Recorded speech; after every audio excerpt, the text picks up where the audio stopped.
بسم اللہ الرحمن الرحیم۔ السلام علیکم۔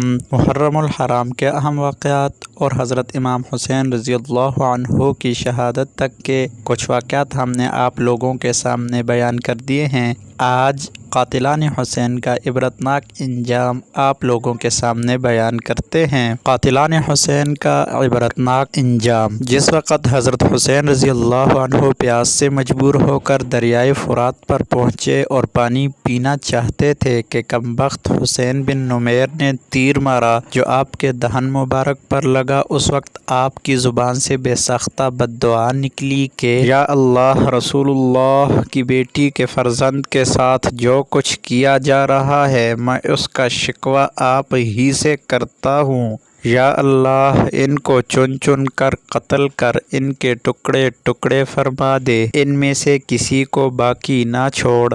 اول تو ایسے مظلوم کی بد دعا، پھر صبت رسول اللہ صلی اللہ علیہ وسلم۔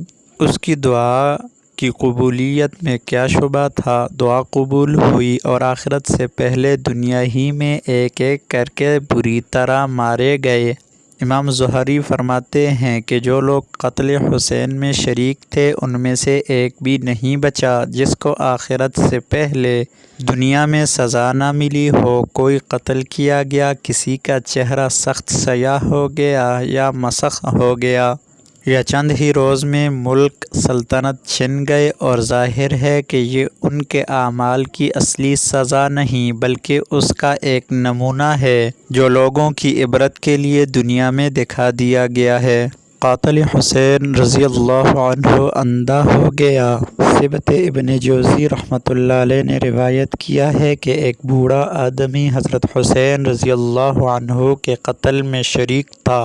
وہ دفعتاً نابینا ہو گیا تو لوگوں نے سبب پوچھا۔ اس نے کہا کہ میں نے رسول اللہ صلی اللہ علیہ وسلم کو خواب میں دیکھا کہ آستین چڑھائے ہوئے ہیں، ہاتھ میں تلوار ہے اور آپ صلی اللہ علیہ وسلم کے سامنے چمڑے کا وہ فرش ہے جس پر کسی کو قتل کیا جاتا ہے، اور اس پر قاتلان حسین رضی اللہ عنہ میں سے 10 آدمیوں کی لاشیں ذبح کی ہوئی پڑی ہیں۔ اس کے بعد آپ صلی اللہ علیہ وسلم نے مجھے ڈانٹا اور خون حسین رضی اللہ عنہ کی ایک سلائی میری آنکھوں میں لگا دی۔ صبح اٹھا تو اندھا تھا، منہ کالا ہو گیا۔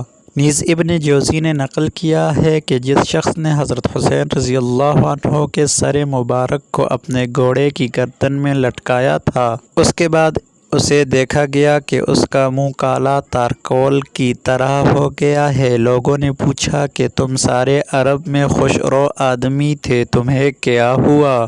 اس نے کہا جس روز سے میں نے یہ سر گھوڑے کی گردن میں لٹکایا، جب ذرا سوتا ہوں 2 آدمی میرے بازو پکڑتے ہیں اور مجھے ایک دہکتی ہوئی آگ پر لے جاتے ہیں، اور اسی حالت میں چند روز کے بعد مر گیا، آگ میں جل گیا۔ نیز ابن جوزی نے سدی سے نقل کیا ہے کہ انہوں نے ایک شخص کی دعوت کی، مجلس میں یہ ذکر چلا کہ حسین رضی اللہ عنہ کے قتل میں جو بھی شریک ہوا اس کو دنیا میں بھی جلد سزا مل گئی۔ اس شخص نے کہا بالکل غلط ہے، میں خود ان کے قتل میں شریک تھا، میرا کچھ بھی نہیں بگڑا۔